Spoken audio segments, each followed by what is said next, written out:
Welcome back to MMHC. We have a really spectacular episode for you guys today. We have an amazing guest, someone that we know very personally, and we're just so excited to talk to him about his life and experiences. We have Mr. Sam Montague, which I believe is the correct pronunciation there. It is a French name, Montague. He has his Bachelor of Science in Chemical Engineering from the University of Minnesota, Go Gophers. He has his Master's of Science in Chemical Engineering from California Institute of Technology, Caltech. He also has a Master's of Science in Aerospace Engineering from Caltech. This guy is a literal rocket scientist. He holds 2 patents with JPL, which I had to ask him, but it stands for the Jet Propulsion Lab, and NASA. He was awarded a Hispanic scholarship to go to the University of Minnesota. He was awarded an academic scholarship to go to Caltech. He currently works as a remote engineering consultant specializing in liquid fueling and aerodynamics. From time to time, he also helps out with his family restaurants called J.D. Hoyt's, which I'm assuming is in Minnesota. Yep. And topics we want to cover today. I haven't mentioned it yet, but Sam is a little person. And we are going to be talking about growing up as a dwarf / little person. He also has normal parents, normal heighted parents, and a normal heighted brother. Being disabled, but kind of not really. Being independent as a dwarf little person. Relating to other dwarves, especially in fiction, and how people treat him differently and how this impacts his mental health. So, everybody, welcome to the show on the Millennial Mental Health Channel, Mr. Sam Montague. Woo! Hey, Sam. Appreciate it. Okay, what do I want to say? I feel like giddy only because like Sam is hung out with us a bunch. We got to meet because of all of our mutual friend Kush. It feels like Kush is everybody's friend.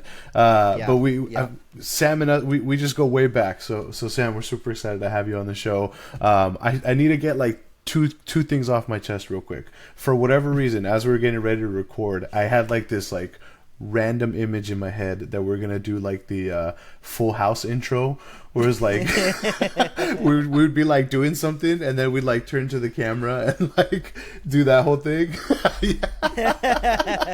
I don't know why, but anyway, so we're not doing that. Here's my other question. I could probably wait, but I need to ask. Okay, so obviously you're a rocket scientist. Like, do you have a relationship with Elon Musk? Like, what's the deal with this? Are you like, do you work for the good guys? Where are we at with this? I've been offered to work at SpaceX, but I turned it down. They currently use, because of my patent with NASA, they currently use like an iteration of fueling that is based on my previous work.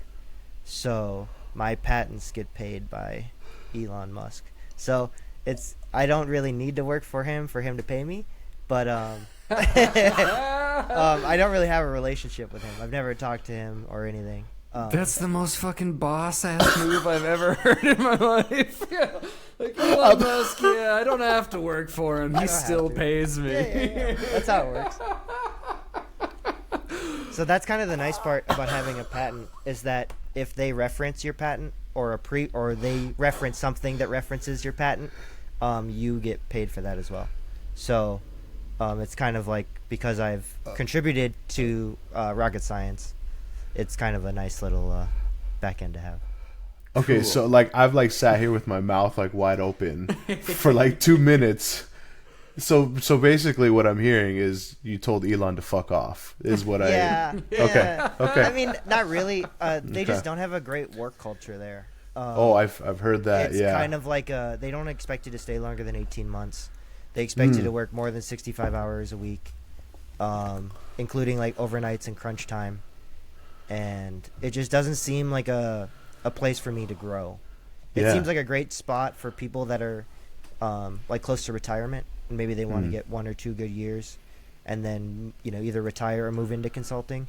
that's kind of what I'm experiencing now. Is a lot of the people that are my competitors in the consulting world now are quite a bit older than I am, where they're retired and they'd like to make the money, but they don't get the benefits through consulting that you would working for a private company. So,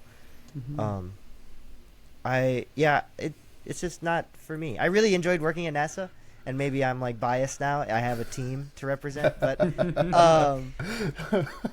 I think it would be hard for me to want to go out there and work for SpaceX. Yeah, suck it, Elon. Yeah, I think that's cool, and I appreciate that you put your mental health and your values above working for someone like Elon Musk. I like that about you, Sam. Thank you. So I have to admit, and I haven't told Sam this yet, but for some reason, and I really don't know why, I've always kind of been fascinated with little people, and it feels weird to say, but just how life is so much different, but it's also the exact same. Yeah. I've always just had 1,000 questions and never really had anyone to bounce these questions off of. So being able to talk to you on my podcast or on our podcast is literally a dream come true. Nice. I was gonna say, Justin, do we have a treat for you, man?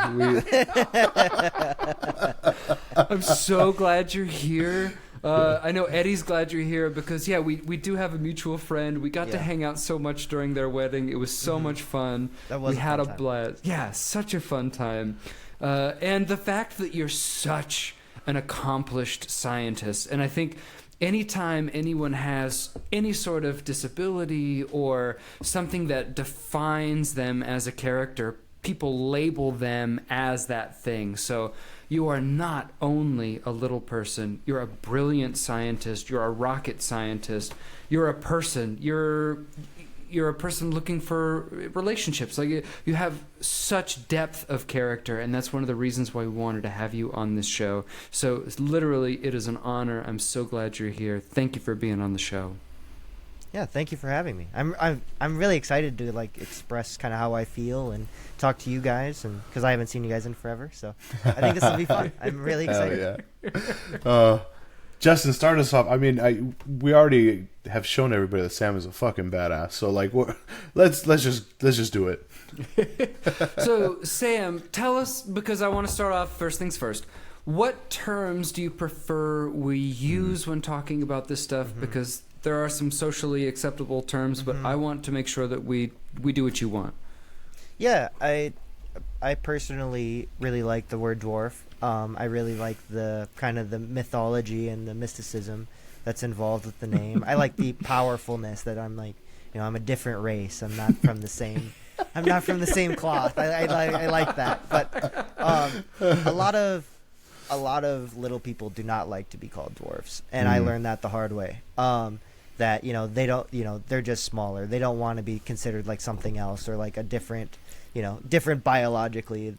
They it's just a disability, and they just want to be treated like equal. So I'm okay with dwarf, little person, LP for short. It doesn't matter. Those are the two I like. There is a derogatory word that I will refrain from. I grew up and was raised thanks to the school system as well, that if anybody called me that, they got in trouble by like more than a week's suspension. So it was a pretty serious thing, and I've never wanted to be called that, so I just refrain from anyone using it. Cool. And I take it. Well, thank you for sharing that. Yeah. I take it that's the word that starts with an M. Yeah. That's the a word is derogatory midget. term. Yeah, the word is midget, and Yeah. I think it's more like a sexualized term, and people are like, oh well, dwarfs and midgets are different, and I mean, sure, yeah, but like not how people use them. Like it's not the same, If you were a biologist, then you could use them different interchangeably. But like how people use it isn't a nice or a kind word. So I just refrain from using it. Yeah. You said something earlier about the term dwarf and like learning the hard way that like some people don't like that. Yeah. Are you okay sharing? Like what was that? Yeah. Oh, it was just like a it was a conversation with, I think it was somebody that messaged me on social media, maybe. It was a woman that was a little person, and she like commented on my post. I don't remember what the post was, unfortunately, but she like commented on it and she DM'd me, and I was like, "Oh, you're a dwarf too? That's awesome." And she was like, "I am not a dwarf. Do not call me that. I'm a little person." Yeah. And I was like, "Oh, oops!" Like, I don't really have a whole lot of connections in the little people world or in the little people community. I've been to a couple events and I've had discussions with awesome people, but with awesome little people, but I've never really had like a complete understanding of the community or the culture. Is there like feel free to stop me at any point if like these questions are not like, do you feel like that's like an intentional thing? Is that like something like preference wise, like where because I've met different little people throughout like my lifetime at this point, and I know one who like I'm still friends with from college. I guess, is it really friends? We follow each other on social media. Like, I guess that's friends nowadays, right? And I've seen that they post like multiple times, maybe in a year, that they're at like an event like you're mentioning, or some type of, probably like an event with other little people. Like, do you feel like this is intentional for you? Is that just how things kind of worked out? Like, what is that like for you? I tried, and I think that was kind of the hard part, was that like growing up I was different. Like, everybody knew I was different. I was the one of one. I was the unique one, kind of everywhere I went. And then there's an event called the DAAA, and it's the Dwarfism Athletic Association of America. And basically it's like a week-long convention where you just sign up to play sports and do events. Like, there's like a dance night, there's like a ballroom night, there's like a full dinner night, and you basically meet other little people. But through that, it kind of pushed me away rather than inviting me in. There was a lot of things where I was 17 at the time, and I think the event was in Milwaukee, I believe. So it wasn't that far. I live in Minneapolis, so it wasn't like that far of a drive for my mom to drive me. And I wanted to go for the week, and I was really excited. It was something I'd always wanted to do, and I had always played sports with like normal-heighted people. So the opportunity to play sports with people my height, I was like so jazzed about. Like, here I come. Like, I'm good enough to play with the big boys. Like, here I come. I'm ready to wreck shop in these tournaments. And Let's go. I got there, and they were like, well, we don't really know if you're a dwarf or not. Like, you're 16, 17, and you're 4'10". Like, if you have a growth spurt in the next year, you're technically not a little person anymore. And I'm like, what? Like, I've been told I'm this thing my entire life. I've been bullied and picked on for how I look and how I'm perceived. And then I get here, and you're telling me I'm too big to play. Like, it was super frustrating. It was unbelievably frustrating. And they only let me play like volleyball, soccer, flag football. But then it was like basketball I wasn't allowed to play. There was like 2 other sports that they were like, nope, like your size is a huge advantage. And I'm like, well, yeah, but like, I'm at a disadvantage when I play against my friends, or in normal sports, or I played varsity sports, and like I was always undersized, and now here I am to play against people that I'm the same height and have the same disability as, and you're telling me I can't. So that was, and I think that at that point it was kind of like, okay, I'm in this on my own. Like, there isn't a community for me. Like, there, people wanted to meet me and be friends with me, but they didn't want to compete against me. And to the point where like you have like, I don't want to rant too much, but you have people that are like 35 or 40 years old telling me, the 17-year-old, that I'm too big to play against them. And it's like, dude, you're 3 times my age and I can't play against you, like, because you're scared of me, or you think I'm going to beat you? Like, what is this? And it frustrated me more than anything. And then when I came back from that, I was like, okay, it's time to push regular sports as far as possible. And I think that's kind of why I like the phrase disabled but not really.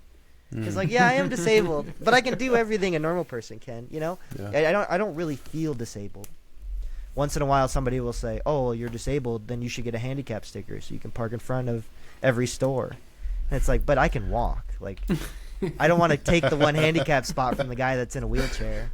Because I have the sticker and he has the sticker, and no, I can park and walk. I'll be fine. So there is kind of that where I don't really perceive myself as a disabled person, but the outside people looking in definitely perceive me that way. So damn, thanks for sharing that, Sam. That's tough. I mean, it's okay. I mean, I don't know. a lot of thoughts ran through my head, but I just hope you kick the shit out of everybody in sports when you were there. That's my biggest hope. Oh yeah. Yeah.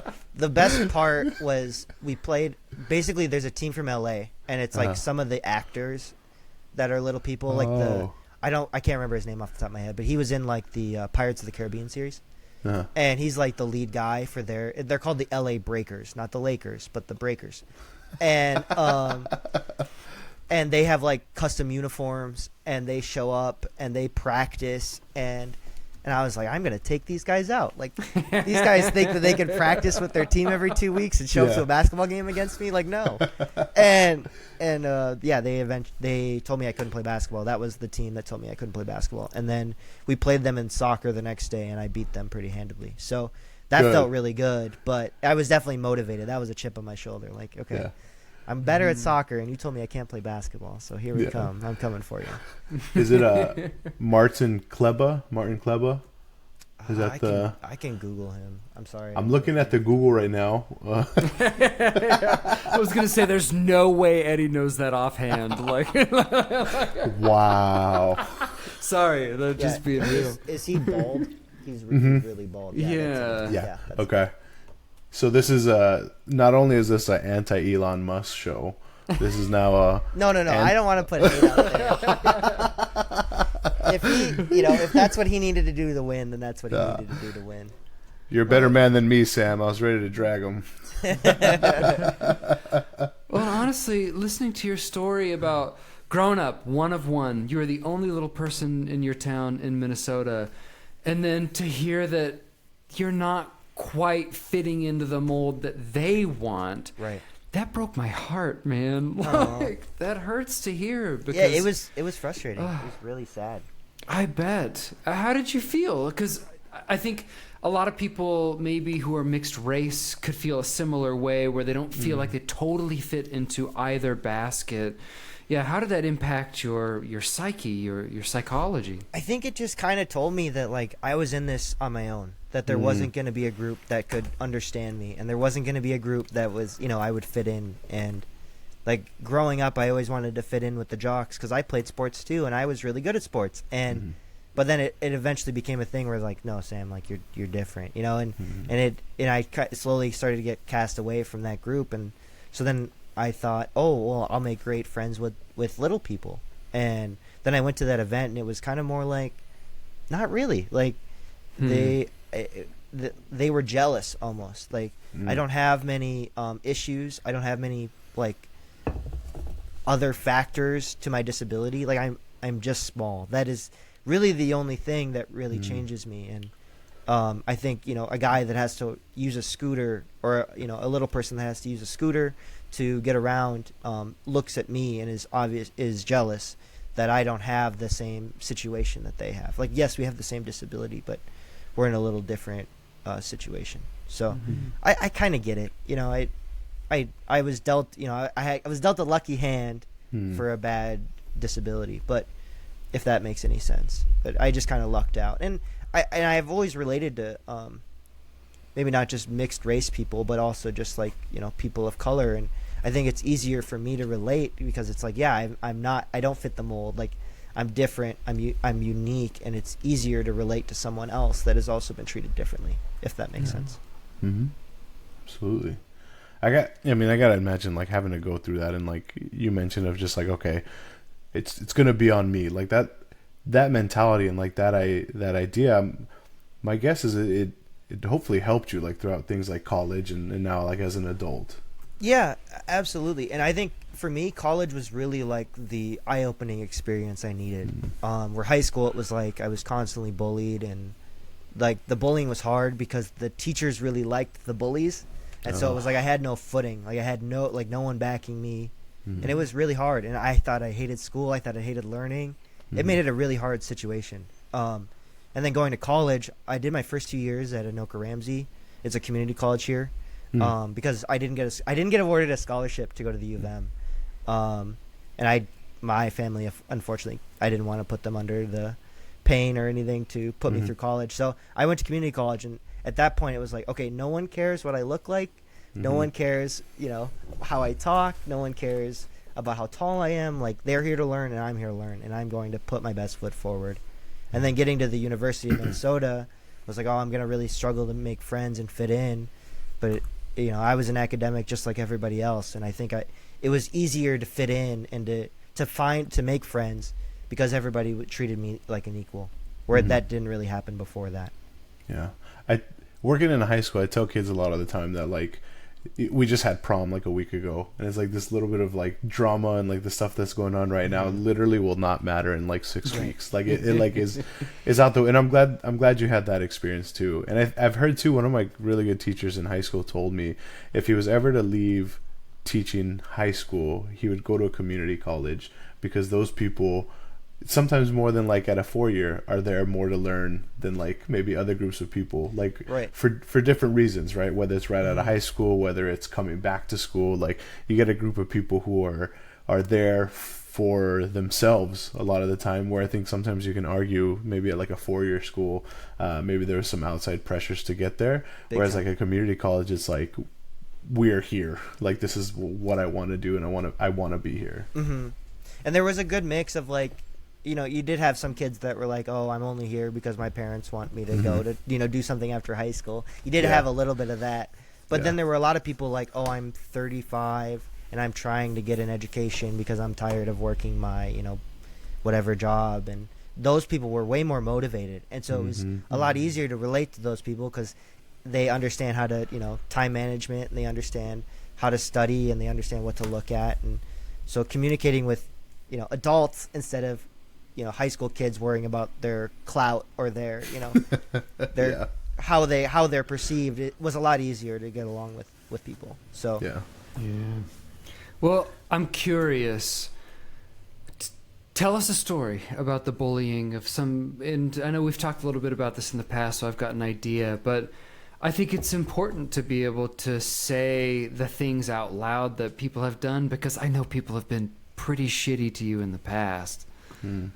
Oh yeah, and I don't really remember most of the bullying, but it was just kind of like not being invited and just like, oh, Sam, we didn't see you at the event on Saturday. And it's like, well, no one invited me to go on Saturday, so I stayed home. Or, I spent time with my friends. And that was kind of the nice part too, was that you really found who your friends were, even if you'd never talked to them before. Like, people that were willing to defend you in the hallway or in the classroom was like, wow. Like, there are people that are kind enough to, want me to be treated like an equal and not just, let me be teased or bullied or whatever. So I think a lot of that was, a lot of it was just my height. Like, it hadn't, in high school, it really had no value. Like, nothing of it really hurt. It was just kind of like I just never really got to fit in and was never treated, for the most part. I had a great group of friends that I still talk to almost 12 years later. So it's like I was really fortunate where the, kind of the popular kids I was friends with kind of just stopped inviting me and talking to me.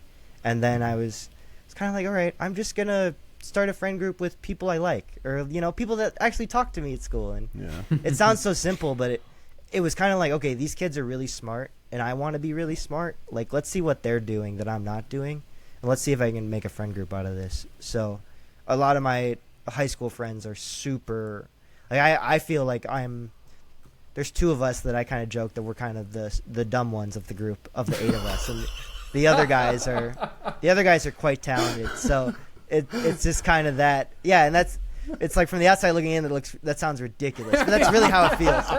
That's really how it feels. Like, I'm constantly being educated and schooled and told what I'm wrong about and corrected, and it's kind of like, oh yeah, you guys are way smarter. Like, I didn't grow up like this. So they're gaslighting you. You're the smart one, man. No. I wish. Yeah. I really wish. But that was just kind of like the thing was, I realized in high school that I thought intelligence was really cool, and how smart people were, and how hard they were willing to work at academics was enlightening to me. And I kind of took that from my friend group in high school and was like, okay, I'm gonna really try in college and really see how far I can really push myself. Yeah. So we've talked about high school a good amount and a little bit of like college, but I guess for you, Sam, and I try and think back to like my childhood, and like I'm really realizing that like up until a certain point, like I'm not really having a lot of markers of like this happened or this happened, like remembering specific things. But I guess for you, like when did you start to become aware that like maybe something was different, or you were in a different spot compared to your peers or your friends? It was pretty early on. It was probably like third or fourth grade, where I had always kind of grown up to be I was the smallest one in every class, class photos or anything, I have to sit in the front or, put me in the front. And there was a lot of that, but I think it honestly probably came from playing sports, because it was just kind of like, the defender comes up next to me. He's like, oh, I got the small guy. And it's like, all right, buddy, watch me run right by you. Yeah. But it was, there was kind of like, it was never really my friends. And I think for a while too, I have a younger brother that is like 2.5 years younger than me. And growing up, we were kind of always the same height until I got into high school. And then he kind of had his maybe 8th grade or 9th grade for him. So I was an 11th grader, a senior, junior or senior. And he kind of had his growth spurt. And that was kind of when I was like, okay, it is just me. I am smaller. Like having a younger brother that's kind of the same size as you and just as competitive as you, kind of motivates you to work hard and move things around. But once he kind of grew out, I was like, oof, I didn't get that 6-inch or 8-inch growth spurt. And I think it was probably just a gradual thing. Yeah. And in the beginning, I didn't really mind it until, parents would say something, or like I couldn't reach something in the class that everybody else could. Just kind of, frustrating things like that, or not being able to use parts of my locker because they gave me, like the locker's either on the top or on the bottom, and somehow I got a locker on the top. So I can't like hang my coat up or anything, or reach like half of the locker. So everything's just on the bottom. Like everything was on the bottom of my locker. But that's just kind of how it worked out. And I think it was just kind of a gradual thing. And then maybe I got in high school, it became way more noticeable. Because obviously people had reached 6 feet and they're taller, and everyone kind of had that growth spurt where they kind of became an adult. I grew almost an inch every year since I was in kindergarten, so it was kind of like a steady thing for me. It was never really a spurt. It was like every year I'd go to the doctor for my physical, and he'd tell me I'm 10 pounds heavier and I've grown an inch, and that was just kind of life. And then I think sophomore or junior year of high school, I stopped growing. And then it was kind of like I had hit the maximum. I was like, well, I don't really think, biologically there's nowhere for me to go after this. So I've kind of hit the peak. Yeah. I had a question. I remember for the wedding for our mutual friend, Kush, I remember you mentioning that you had to shop in the like children's section for your clothes, or the boys section. And it made me realize like that would be hard. That would be difficult or degrading in a way. So how is day-to-day life different for you? And how does it weigh on you? And one of the questions I really like to ask is, how does it impact dating? Because that's a big part of life too. Yeah, so I'll start with the clothes first. I don't do, thankfully, through weightlifting and kind of gaining some weight and stuff, I don't really fit much stuff that's like, I don't know, adolescent or, for like pre-adults or pre-teens or whatever. But I used to. I have a lot of clothes that I've worn, T-shirts and stuff that still fit me from like 5th grade or 6th grade. Not that I wear those, but I know that my parents still hold on to them and have them and everything, and I could fit into them no problem. But I might be a little more muscular than I was then. But that's just kind of how it is. And I always talk about this too. This is kind of how I help build people's perspective on kind of what a little person is like. Is any clothing store I go into, nothing is going to fit. Like I can't go in and buy something and wear it that night for a date or a party or whatever. Like I have to go in and look at something and go, will this look good if I get it tailored? And then I have to go get it tailored. And then I probably don't wear it for another month after I purchased it, which can be frustrating. It can be really frustrating. Like, for example, it's finally starting to warm up here in Minneapolis and it's starting to get humid, and I don't really have any shorts that currently fit. And I know I'm going to have to go out, try shorts on until I find a cut that I like, then take it to the tailor. Then, 2 to 3 weeks later, I'll get them back, and then I'll be able to wear my shorts. So it is kind of like it's kind of always in my head. and I used to wear more of like a European cut small because it was kind of shorter in the arms but longer in the torso, and that helped me. But now I wear kind of more of an American small or a European medium, which kind of gives me more room in my shoulders now. And then the length doesn't really matter so much. It is kind of frustrating once in a while. I'll put a shirt on and it's like cropped almost, like it just doesn't fit the length. But then I go up a size and then it's like I'm like wearing a pajama set. Like it's so baggy. I don't, they don't make it in between. So I either buy the larger size and then get it tailored and hope it looks good, or I just skip it and look for something else. And I'm how sorry. about the dating? So that is kind of the interesting part, is that I don't really tell anybody. Well, obviously looking at me, but from like dating sites and looking online, I don't really put myself out there. I don't really like the kind of the attention I get on dating sites and that stuff. I feel like almost like I'm more sexualized or like fetishized in a way online, where it's like the woman is like, oh yeah, I would sleep with him, but they don't want to date me, and it's like I'm almost like an object and not a human being, and that's really frustrating, because then they'll it's like the first response you get when you match someone, it's like they tell you, and it's like, whoa, like that's not what I'm into. I'm not interested in being targeted like that. Like, no thank you. I'm just trying to talk, damn it, and you're out here.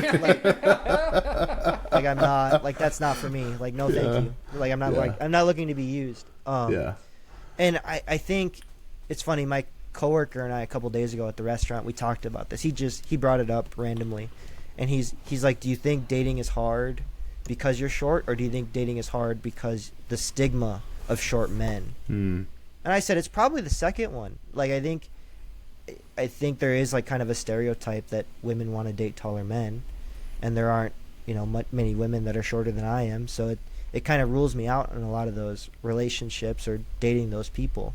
But now the older I get, the more I realize that that's just kind of a great filter for me. Like, if someone's like, oh, I'm really attracted to you, but you're 4'10", I can't date someone. It's like, okay, then move on. Like, I'm not looking to try to make excuses or try to fight someone to want to date me. It's like, if you have an issue with your partner's height, then that's on you. That's not on me. So, it doesn't matter to me. And I've been fortunate enough to date, wonderful women, but most of the women are somewhat taller. And, you talked about kind of mixed races, and through college and after college, that's kind of what I dated. At the U of M, I dated a woman that was mixed, and she played soccer for the U of M. And then I dated a basketball player for a private school here, a college player. She was very tall. But we had she was really nice, and she was just kind of like, I don't care, how tall you are. Like, I don't care if people stare. I'm tall. People stare at me anyways, so like, who cares? And that's another big part of dating, is women are like, oh, I don't really mind that you're short. But then we go out and I get looked at or stared at, like just eyeballs on me, and then they feel uncomfortable. Like, why are people looking at us? Why are we getting stared at? Like, why won't that guy just turn around and mind his own business? And then I rile someone else up when it's my problem, not theirs. So there can be like those situations as well. But I think for me, it's just kind of finding the nicest thing a woman could say to me when we're starting to date or we're talking or whatever is like, yeah, your height doesn't matter to me. It's who you are. And it's like, that's a big thing. It's more rare than you would think for someone to say that. And I wish that was everyone's perspective. It doesn't matter what your physical attributes are. I'm into you for who you are. And one thing I'm learning about you, Sam, throughout all of this is that you're an optimist. And no matter what happens to you and no matter what's going on, you find a way to find the positive and find a way to learn throughout all these different perspectives. And man, I admire the hell out of you for that. Yep. Well, isn't that like a Thomas Edison quote about light bulbs? That he didn't. He found 80 ways not to make a light bulb, and he learned from that. And that's kind of like, he didn't just learn one way to make a light bulb. He learned 180 ways not to make the light bulb, or whatever the phrase is. But yeah, I think you learn more from failure than you learn from success. And I was a kind of a skateboard kid growing up, And skateboarding really taught me that. And I've kind of applied it to everything since then. Yeah. Like, it's kind of silly, but, you know, I'm not going to throw him under the bus, but our mutual friend has a little issue with this. But for me, it's like, you know, skateboarding, when you're learning a new skateboard trick, it takes you hundreds of fails before you ever land one. But that feeling of sticking it and rolling away on the skateboard is euphoria. It's the best feeling in the world, you know. You could spend 4 hours scraping your elbows and cutting your knees open and whatever and ruining your jeans and your shoes in the process. But that rolling away, landing the trick is the best feeling ever. And I've kind of applied that to other things that, you know, I'm going to fail until I succeed. And whatever I have to do to get that success is, you know, I learn from my failures more than I would learn from. Because if you landed the trick first time, you go, oh, that was easy, and then you try to move on to the next one, you know? Yeah. But I think learning all the ways to fail first is really important. And I think that's big for, like, my job, and learning to code is a lot like that, like failing first. And people get really burned out trying to learn how to code because it just doesn't work in the beginning. And then you finally get it, and then it's a great feeling, and then you keep rolling with that. Yeah. What is the issue that our mutual friend has with your skateboarding? Yeah. Because I have something to add after that. Because now I'm curious. No, our mutual friend Kush Patel. Not to name names. He's a guy that he's really good. He has like a natural ability to pick something up. Yeah. Like, but when that natural ability doesn't apply to the thing he's trying, he just doesn't do it. Like, he's like, nope, that's not for me. And it's like, well, yeah, okay, because you're really good picking up a basketball and shooting it blindly doesn't mean that, you know, we're going to go play this sport and you don't like it because you're not instantly, like, the best at it. So yeah, I think it's fun from his perspective, too, to see him, like, and I'm like, well, that's the best part. You know, being bad at it is the best part because then you eventually get good at it. Like, and that's that, you know, winning or that overcoming that challenge, I think, is what I really enjoy. And maybe that's just from my disability that I've always had to overcome my own challenges. And I think I really enjoy that feeling. And I just apply it to skateboarding. And I think that's the easiest way to apply it is that you fail, and then you finally succeed. And it's a great feeling. And then you can carry that into other things. So here's my issue then, because I was feeling what you were saying. I was picking up what you were putting down, and then I distinctly remember, like, well, maybe not distinctly, being slightly intoxicated at Kush's house, like when I first met him, and in his bathroom having like the most inspirational sign that said like, "Life is all about how you handle Plan B." So now I'm feeling like I was lied to a little bit because this is in his bathroom, but apparently in practice, it wasn't happening. He probably doesn't like I said that, but that's just kind of, and some of my optimism definitely comes from him. Like I was definitely more of a pessimist, and I was more negative on myself. Like I was harsher on myself, and I think that kind of comes from my family's values and kind of how we perceive each other and how we perceive others. But I was definitely more negative. Like, oh, I'm gonna fail this class. I'm never gonna succeed. I'm never gonna be someone like no one will treat me equally. And a lot of meeting Kush and being able to spend time with him he kind of opened me up to like, nah, like it's about overcoming those challenges and trying to, you know, just because someone, you know, slights you or doesn't like you, you can add that chip to your shoulder and use it to empower yourself. So a lot of that comes from him as well. And he was very enlightening. I met him freshman year. I was not a freshman at the U of M, but my two friends from high school were his like across the hall dorm roommates essentially. And so my friends were way more academic than Kush and I were.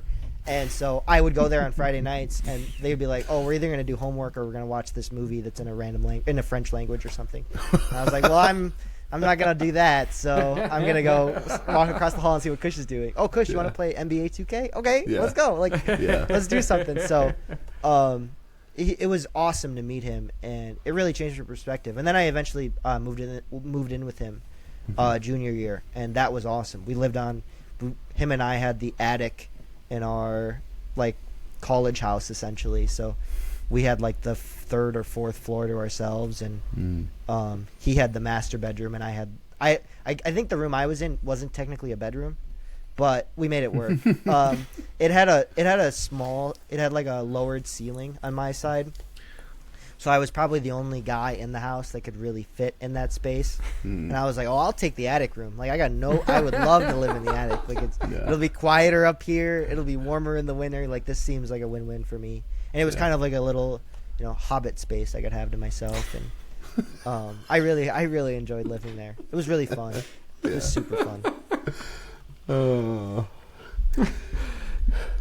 You've used all of these times in your life to learn and grow, and you've put the right people that you need in your life to help you grow, and I love that.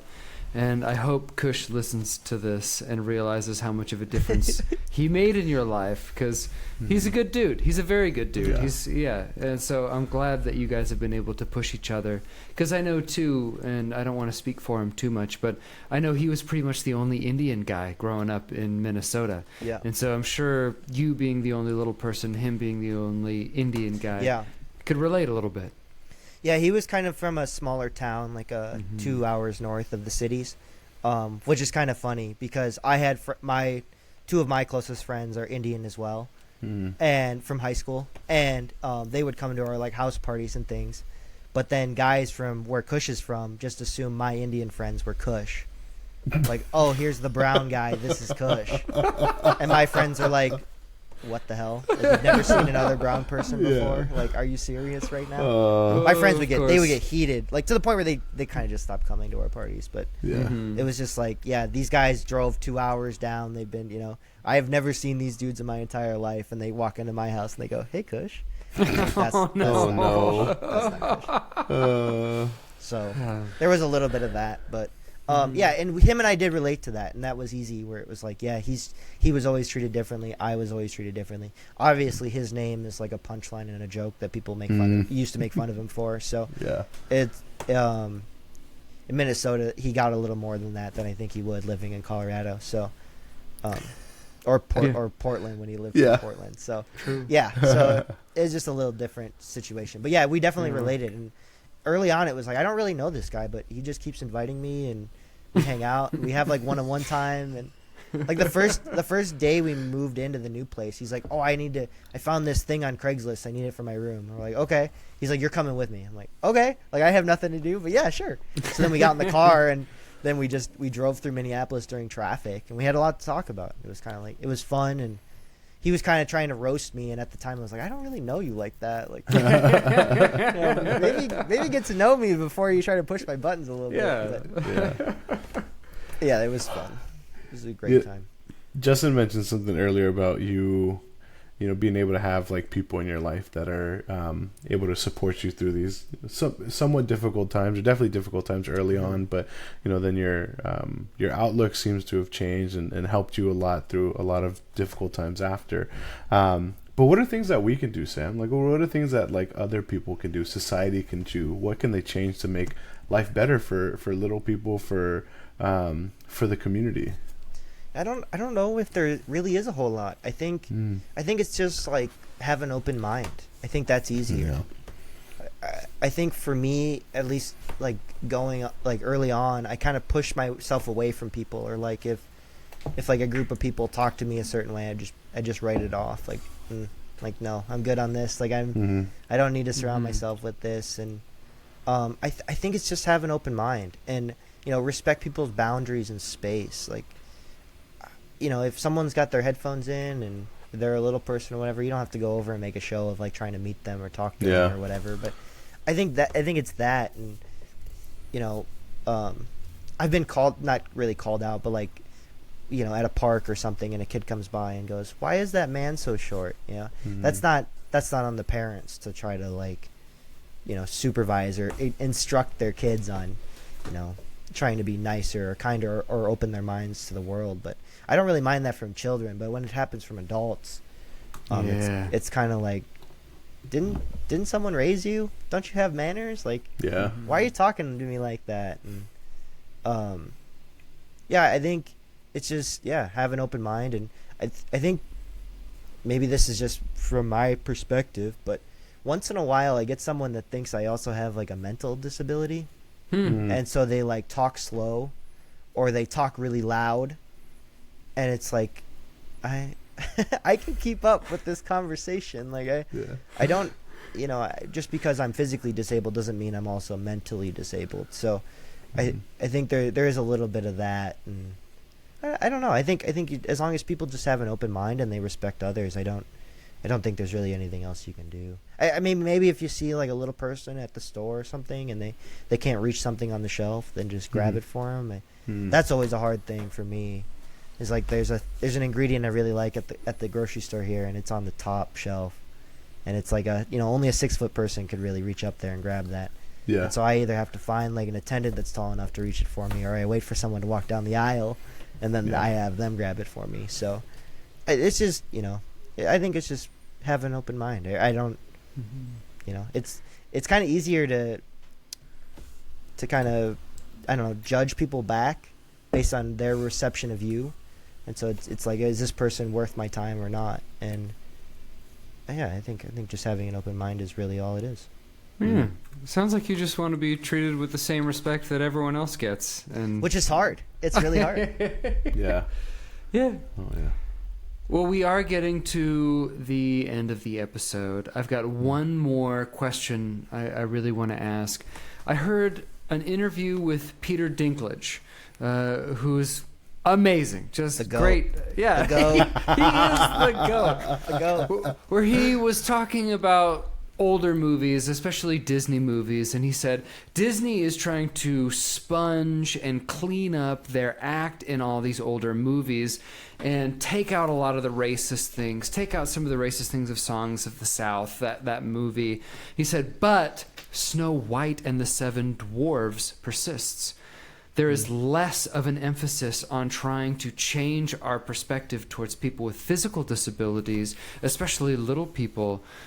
So I know this is kind of teeing you up and just saying go for it, but what do you think about how little people are portrayed in the media, and what would you like to see change going forward?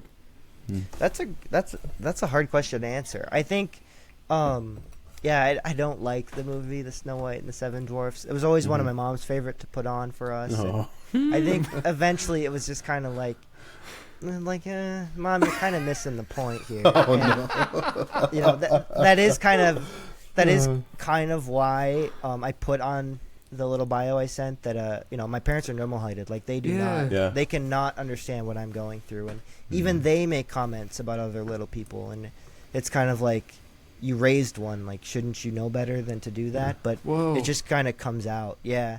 A little anecdote in the middle of this. We were in Los Angeles. I was showing my mom beautiful Pasadena. I loved it there. It's where Caltech was. It's where JPL was. I had an awesome time. But obviously, it's a big, it's a big media city, and it's a big movie town. And out walks a little person with he's got like a 3-piece suit on and a little like English cap.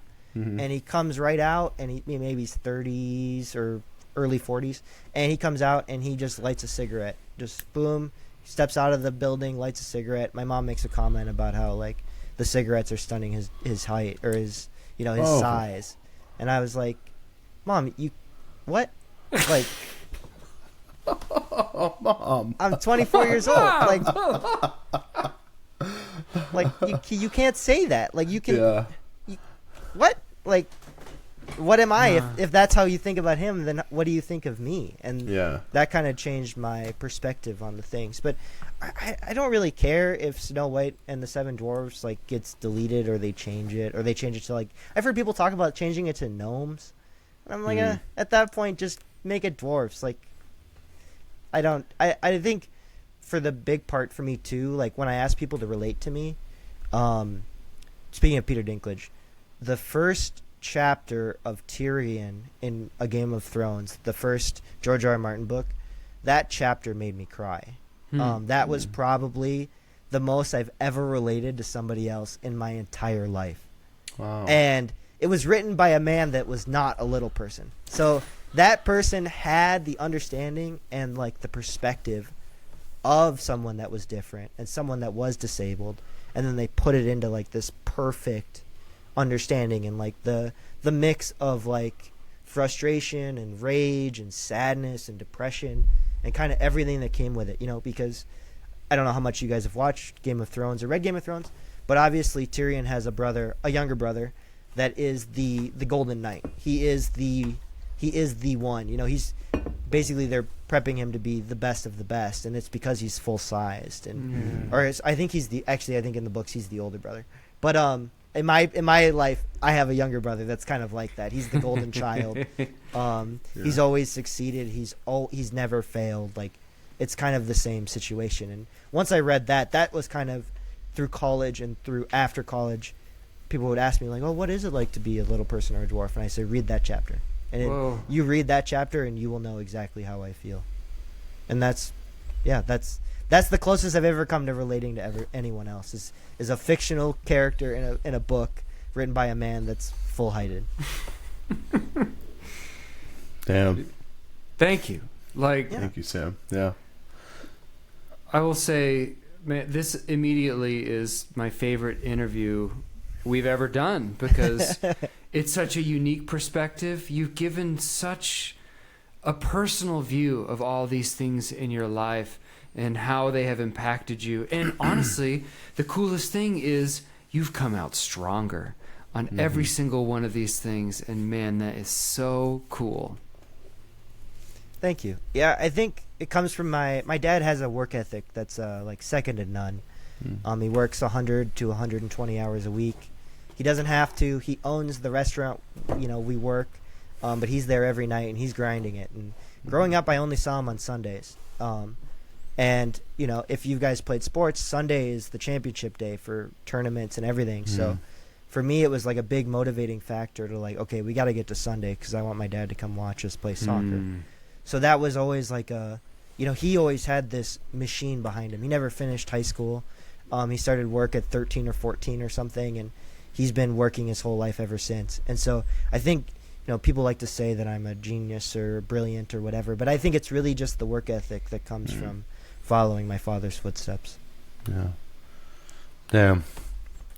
Again, thank you, Sam. Yeah, you're welcome. I don't have many other words, man. I think we're lucky to have you as a friend. We're lucky to have you come on and share with us. I think I don't want to speak for Justin, but I will, as I usually do anytime I say I don't want to speak for him, I do anyway. Take it away. Yeah, we're lucky to have you on the show, man. Thank you, Sam. Thank you for giving me an opportunity to share my voice. I really appreciate that. Of course. Very Justin? eloquent. Yes, go for it, Eddie. Just everything Sam was eloquently stated, very charismatic.